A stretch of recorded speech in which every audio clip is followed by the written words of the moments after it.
Hi, in this lesson, we are going to introduce to you another close friend of ours, Karel. You've now spent a lot of time with Karel, and you know the original commands quite well. Not long into Karel's life, Karel evolved into Super Karel, who knew an additional two commands, turn right and turn around. In programming terms, this was referred to as using the Super Karel API, which included these additional functions that made working with Karel significantly easier. Wait, what? Karel is evolving again? Now introducing Karel. Karel takes our Super Karel list of commands and adds one more new command, paint color. This command tells Karel to paint its current location a specific color.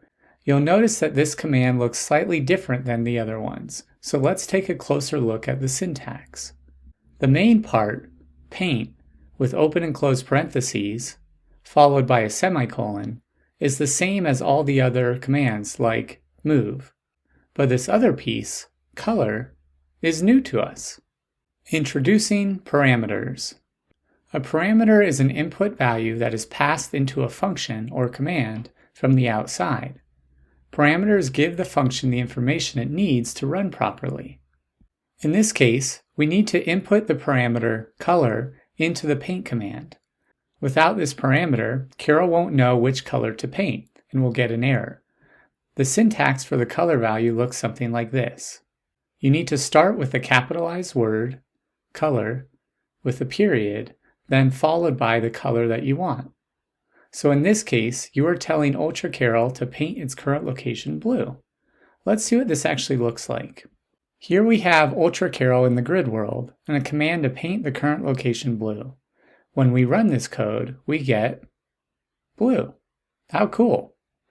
Now, what do you think will happen if I add the following commands? Can you predict what we'll see? Pause the video and think about it for a moment. Okay. Let's run it and find out. Awesome. You can imagine that we can create some really interesting colorful scenes now in Karel's world. It's like we have a blank artist canvas to work with. To start, there are 10 basic colors that you can choose from, as shown here.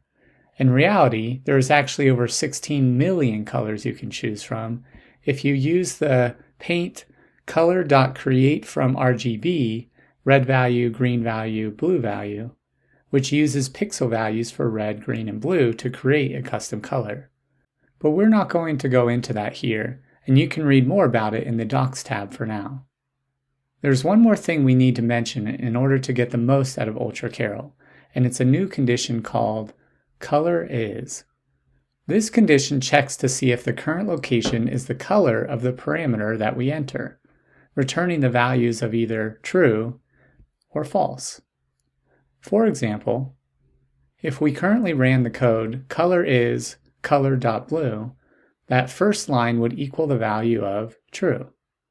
Similar to other conditions like front is clear, facing north, and ball is present, we can use color is condition in our if-else statements or while loops to check the condition of the world and then control the actions of Karel accordingly. For example, we could program if the color is blue, then move. Otherwise do nothing. When run, we'd see Karel move, because Karel was standing on a blue square. Here's another example with a while loop. This is saying, while the color is blue, move. Can you predict what will happen when we run this? All right, let's run it and find out. Were you right? Karel kept moving across the world while the locations were blue, then stopped as soon as the location was not blue. This is because the color is blue condition became false on this final white square, and the while loop ended. Pretty cool, right? Now it's your turn to bring more color into the world with Karel.